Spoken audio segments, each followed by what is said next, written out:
The dust hung heavy over the forward operating base, a constant haze that blurred the horizon and coated every boot, rifle, and uniform in the same dull brown. Heat shimmered off the sandbags stacked around the perimeter, but inside the briefing tent, the air was colder, not from the temperature, but from the tension. "Look, sweetheart," came the voice, smug and dripping with the kind of condescension that made men laugh even when they shouldn't. "This isn't target practice on a quiet range back home. This is a live-fire simulation. Maybe you should stick to the admin desk where you can't actually hurt anyone." A ripple of chuckles moved through the squad of Marines. Most of them young, sharp-jawed, restless with adrenaline, eager to prove themselves. They weren't laughing out of cruelty, more out of reflex, pulled by the gravitational force of Staff Sergeant Kane, the man who had just thrown the barb. The target of his scorn didn't flinch. Captain Elena Rios sat motionless at the edge of the table, her expression a mask of calm detachment. She didn't snap back, didn't bite. No retort. Just silence, as if his words were background noise she'd already learned to tune out. Kane misread it, of course. To him, her stillness was weakness, fear, hesitation, an opening for him to assert his dominance. He prowled along the length of the tent like a wolf pacing a fence line, gesturing sharply at the tactical map displayed on the projector. "These are Marines, not Boy Scouts," he said loudly, making sure the entire squad heard. "And some of us don't get do-overs when things go sideways out there." He jabbed at the red zones marked on the digital terrain. "If you hesitate for even half a second, you're done. And you'll take the rest of us with you." No one dared look directly at her, though a few smirks curled in the corners of mouths. It was safer to laugh with Kane than to risk being his target. But from the shadows near the back of the tent, Colonel Harding was watching. The old man didn't chuckle. His sharp blue eyes were locked on Elena. The way she adjusted her gear with a methodical rhythm. The way her gaze lingered on the map, not the highlighted routes Kane barked about, but the faded contour lines most hadn't even noticed. It was familiar. Eerily so. He had seen that ritual before, years ago, in another war, another Marine who studied the battlefield like it whispered secrets only he could hear. A ghost of memory tugged at Harding's chest, but he said nothing. Elena finally shifted, fastening her vest with deliberate precision. The only thing that seemed out of place on her otherwise regulation-perfect uniform was the small silver pendant hanging from a chain, half-tucked beneath the fabric. Shaped like a battered eagle's wing, dulled by years of wear, it caught a shard of sunlight sneaking into the tent. Kane noticed it and sneered. "Cute necklace. Gonna bring you luck." Elena didn't answer. She slipped her helmet under her arm and rose slowly. Her silence spoke louder than any insult could. Minutes later, the simulation began. The squad moved out into the scorching heat, crossing the mock village built for urban combat drills. Drones circled above, feeding real-time footage back to the control tower where Harding and the rest of the instructors watched. It didn't take long before the chaos started. Explosions rocked the dusty streets, blanks and smoke grenades detonating like thunder. The comms came alive with shouts, orders, curses. Marines scattered, some too eager, others freezing in doorways as the scenario overwhelmed them. Through it all, Elena moved differently. Not rushing. Not panicking. Each step seemed measured, as though she had already walked this ground 100 times in her mind.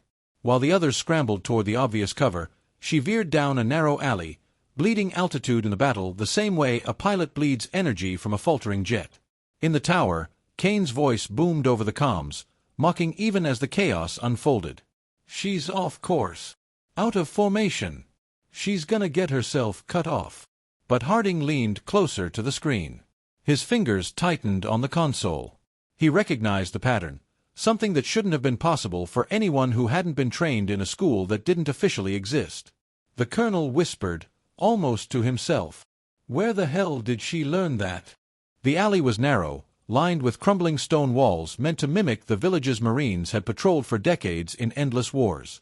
Sunlight cut sharp angles across the dust, and smoke curled upward from the detonations echoing through the training grounds. Elena moved like she had memorized the layout years ago.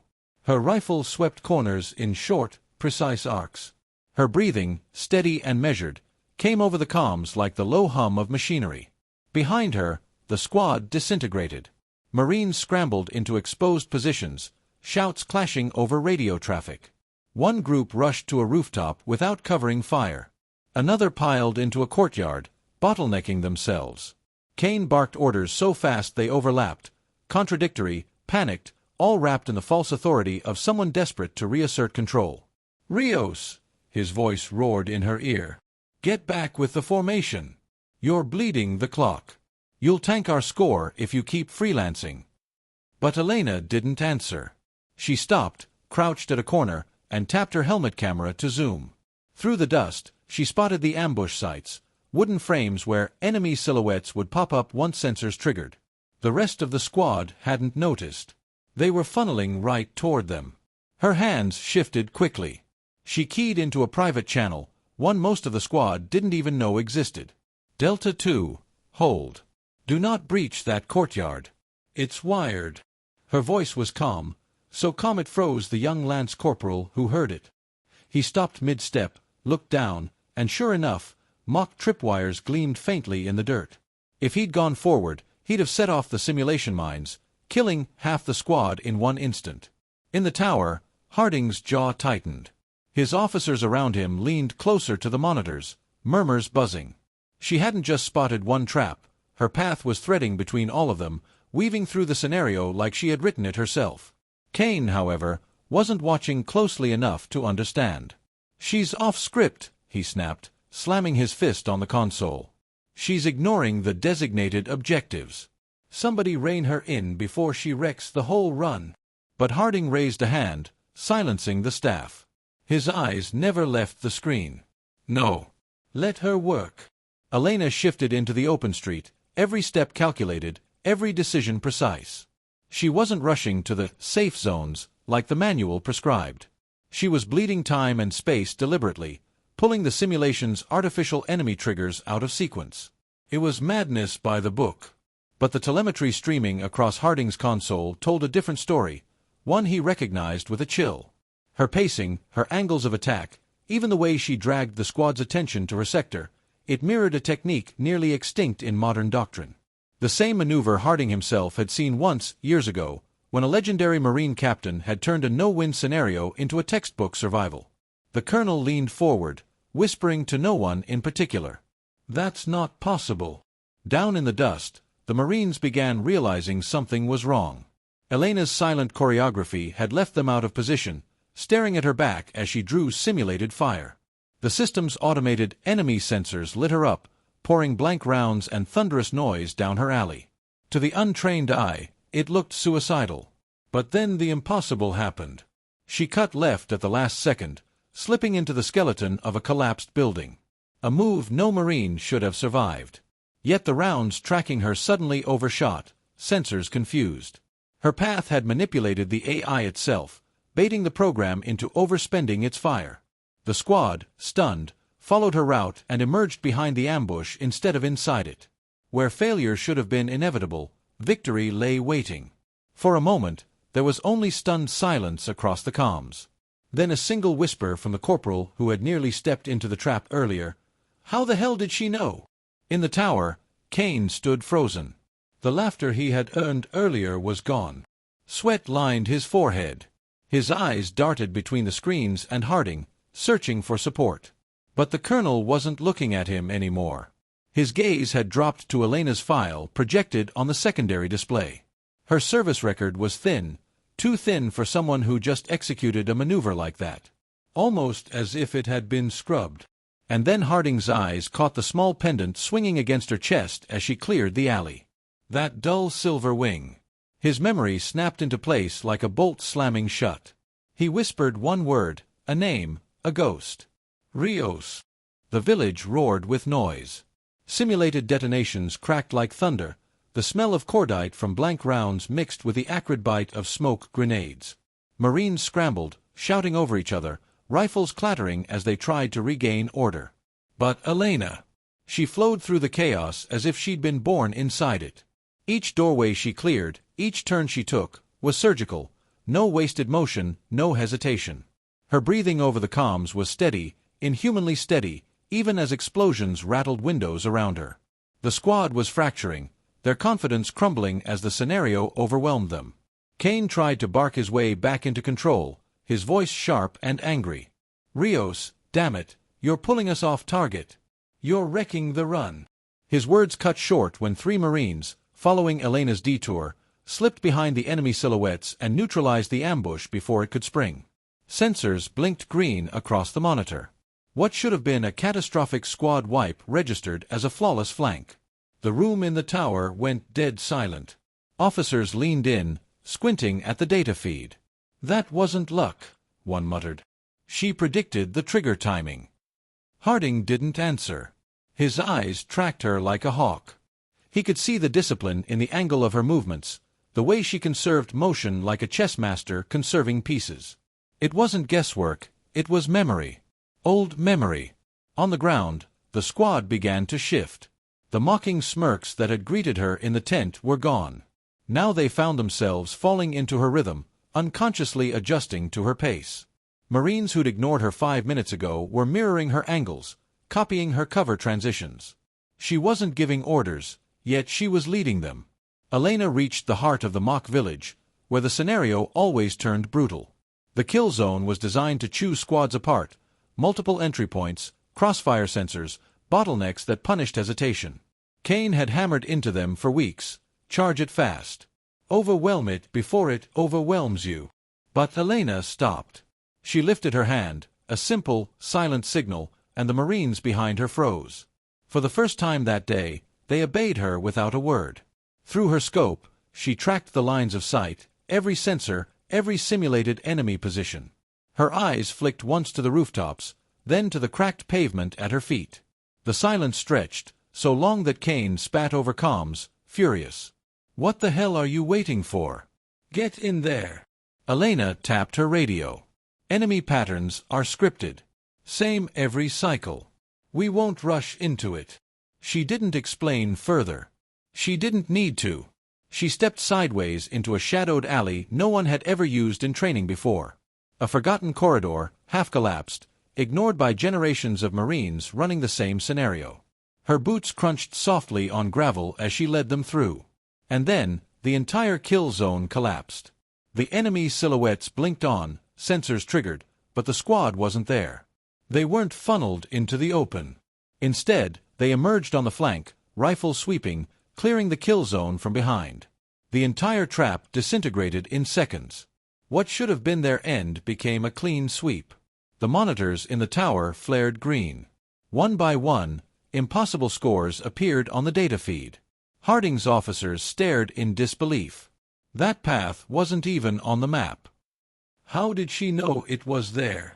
No one's beaten that sequence in years. Kane's face was pale now. His earlier arrogance drained away. He knew what had just happened, though he couldn't admit it. He had mocked her for deviating from the book, and she had rewritten the book in real time. Harding's chest ached with recognition. The pendant. The movements. The silence. He had seen it all before. Years ago, on a battlefield far harsher than this simulation, a Marine had once saved his entire platoon with the exact same maneuver. A Marine who never took credit, who let his actions speak louder than the medals on his chest. And Harding realized now, with a cold shock, Elena Rios wasn't just good. She was carrying a legacy. The colonel leaned back in his chair, voice low, reverent. Ghost's daughter. Down below, Elena didn't hear. She was already moving to the next objective, silent as ever, her silver pendant flashing once in the sun before vanishing back into shadow. The kill zone should have been the climax. Every squad before hers had bled out there, their run ending in simulated chaos and humiliation. But Elena had turned it inside out, unraveling the trap with surgical precision.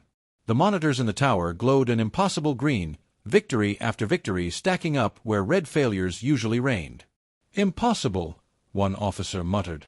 No one's ever cracked it clean. She didn't crack it, Harding whispered. She rewrote it. Down in the dust, Elena advanced, her rifle steady, her breathing calm. The squad, once fractured, was now glued to her like iron filings to a magnet. They moved when she moved, halted when her hand rose, fired only when her deliberate nod signaled it. She hadn't said a word, but the entire rhythm of the mission now belonged to her. Kane tried one last time to seize back control. His voice thundered through the comms. "You're wasting time, Captain. The final phase is ahead. Get your Marines on the objective before the system penalizes you." But his words rang hollow. Even the younger Marines, who had hung on his every order just hours ago, ignored him. Their eyes tracked only Elena, waiting for her silent cues. Ahead, the simulation twisted crueler. Automated drones swooped low, their rotors buzzing like angry hornets.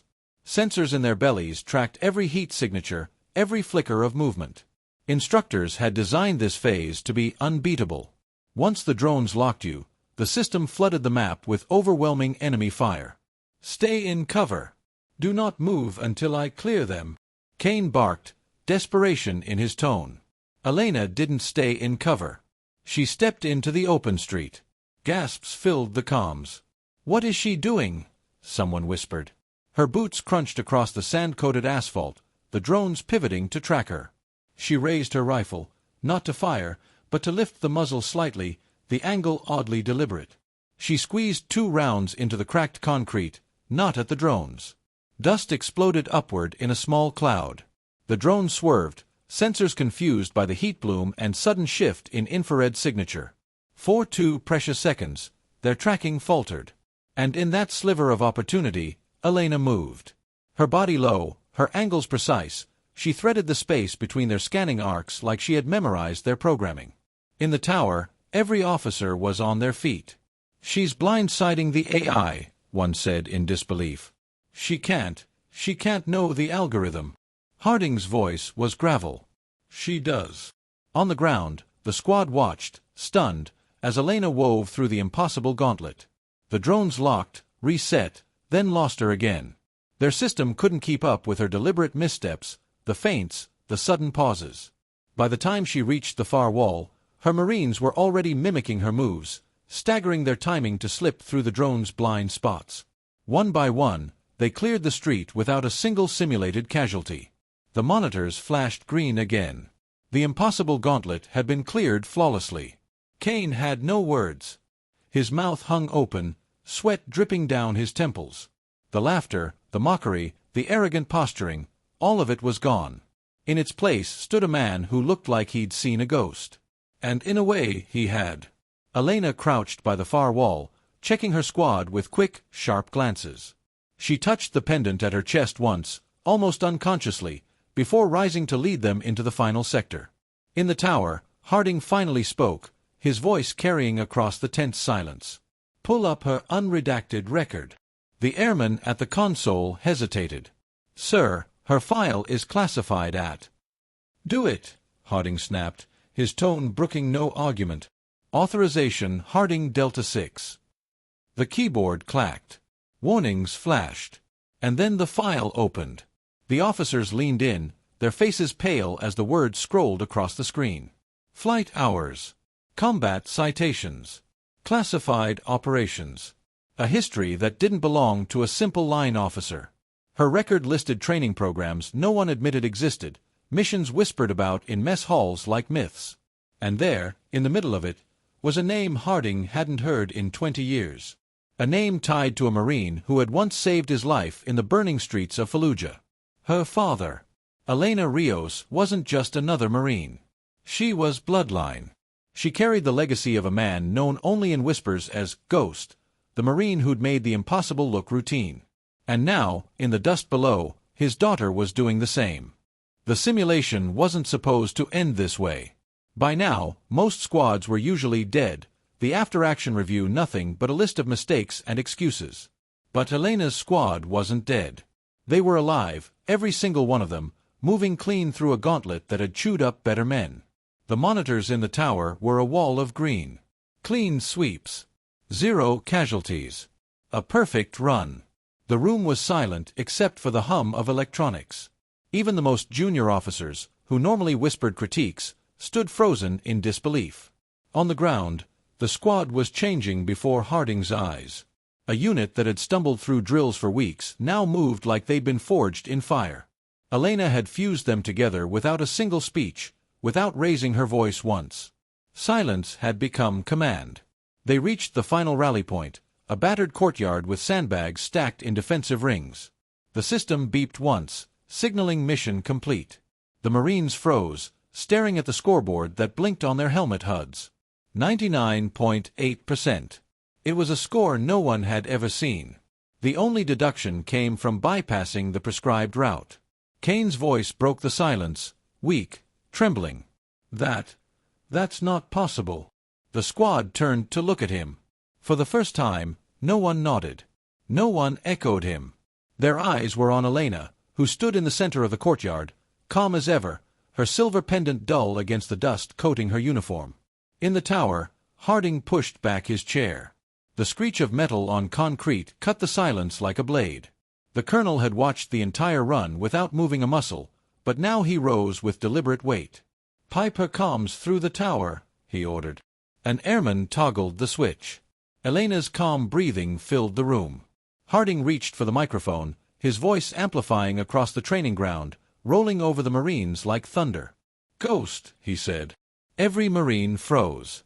The word cut through the courtyard sharper than any command. Helmets turned. Eyes widened.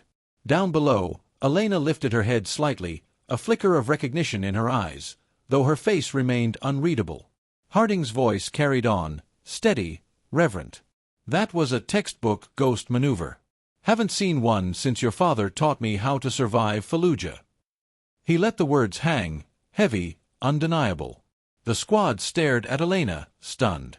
Kane staggered a step back, his mouth open, the color drained from his face. Harding turned his gaze on the tower's officers. "Run her file on screen. Now." The projector filled with classified text. Her record scrolled down in black and white, each line heavier than the last. Experimental training programs. Covert deployments. Awards hidden behind layers of clearance. And at the center, the connection no one could deny. Daughter of Captain Manuel Rios, call sign Ghost, one of the most decorated, most mythologized Marines of the last century.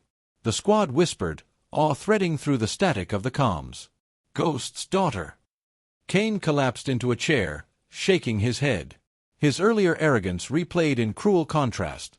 The insults, the mockery, the dismissal.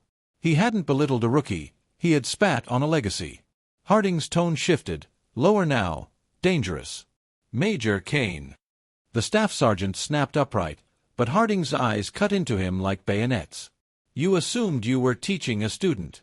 In reality, you were lecturing the daughter of the man who co-wrote half the tactics manual you pretend to know. The same man who saved my platoon when you were still a recruit polishing boots. And she just proved she's every bit his equal." The colonel leaned forward over the console. "That pendant she wears, not a trinket. It was forged from the shrapnel of her father's last mission.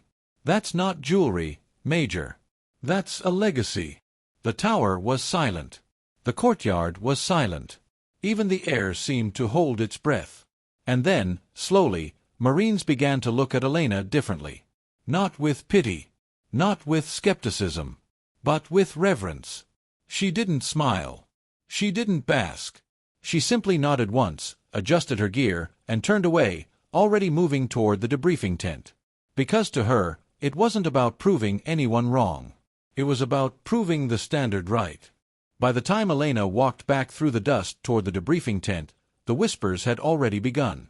Marines who had once smirked behind her back now stood in stunned silence as she passed, eyes following her with the kind of respect no rank could command. The story was too sharp, too dramatic, to remain contained. It burned through the base like dry grass set ablaze.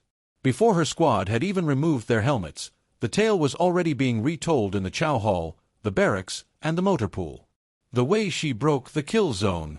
Did you see how the drones couldn't track her? They're saying she's Ghost's daughter. The Ghost. By lunchtime, it was no longer rumor. It was legend. Instructors who had once dismissed her as a quiet oddity now replayed the drone footage frame by frame, pointing at her maneuvers with wide eyes. That's not instinct, that's doctrine. She flew the program like she knew its code. The photograph came next. A grainy still from one of the tracking cameras, frozen at the moment her squad emerged behind the ambush. Her figure was centered, rifle raised, pendant glinting. Someone printed it out, pinned it to the bulletin board in the main briefing hall.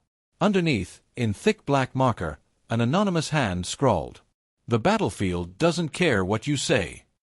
It became gospel overnight. For Kane, the humiliation was suffocating. He tried to bury himself in paperwork, in drills, in silence, but it followed him everywhere. The Marines who once echoed his arrogance now avoided his gaze. The junior pilots who had laughed at Elena in the tent replayed his mockery in their heads like a shameful echo. But for Elena, there was no celebration. She moved through the days as if nothing had happened. She completed her after-action reports with the same clinical precision, trained in the gym before dawn, sat quietly in the mess hall with her tray of food. She never once mentioned the run. And yet her silence became heavier than words. 2 days later, Kane stood in the doorway of the Advanced Systems Lab. Elena sat inside, eyes fixed on rows of glowing monitors, reviewing telemetry data. She didn't look up when he entered.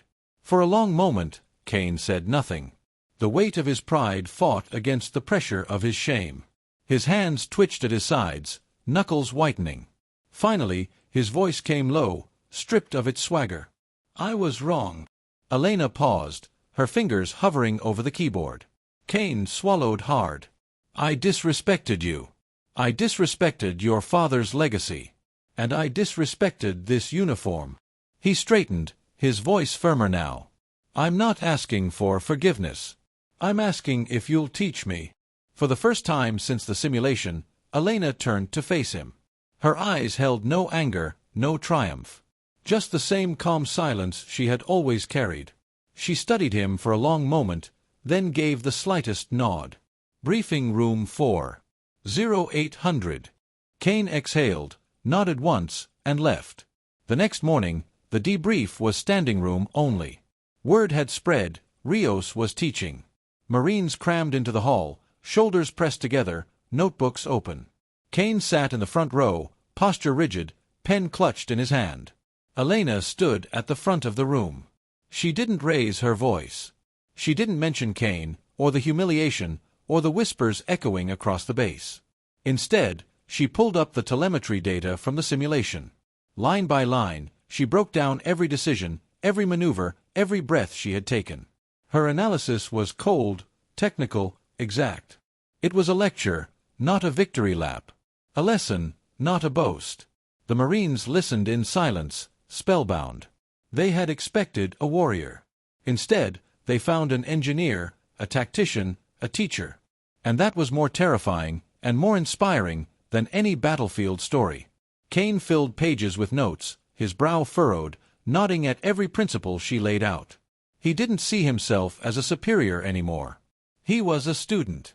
And that shift, the quiet, seismic collapse of ego into humility, was the beginning of something far larger than one debrief. 6 months later, the base was unrecognizable. The swagger that once defined the training wing had faded. The endless boasting in the barracks, the chest-thumping in the mess hall, the cocky one-upmanship on the range, gone. In its place stood something quieter, sharper. Marines moved with more precision. Training runs were studied like scripture. Every drill was dissected for lessons, every mistake admitted without shame. The change hadn't come from an order. It hadn't come from a memo or a command directive. It had come from one silent run through the dust, a single day when arrogance was dismantled and competence crowned the new king. And at the center of that shift stood Elena Rios. She didn't claim the credit. She didn't even seem to notice the transformation rippling around her. But the whispers never stopped.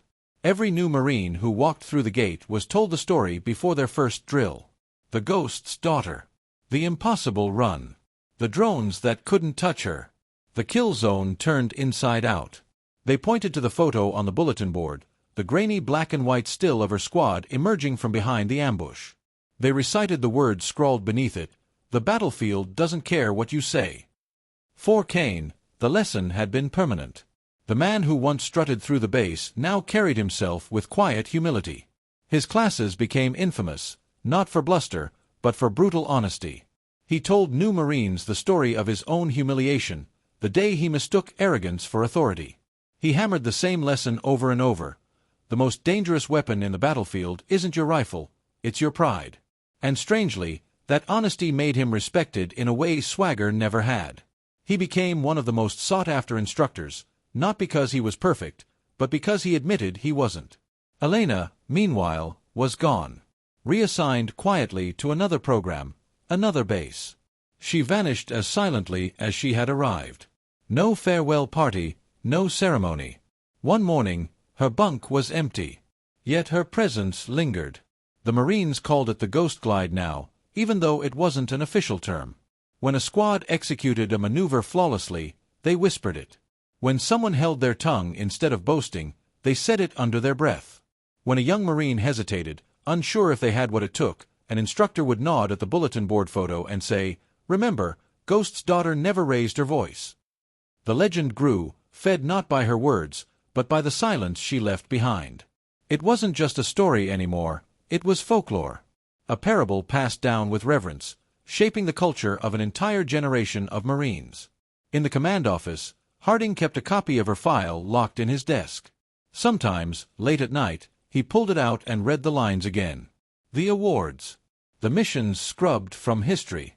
The single photograph of her father, the man who had once saved him in Fallujah. Two ghosts, bound by blood, carrying the same legacy of impossible precision and unshakable silence. Harding would murmur to himself, almost like a prayer, "True strength doesn't shout. It just endures."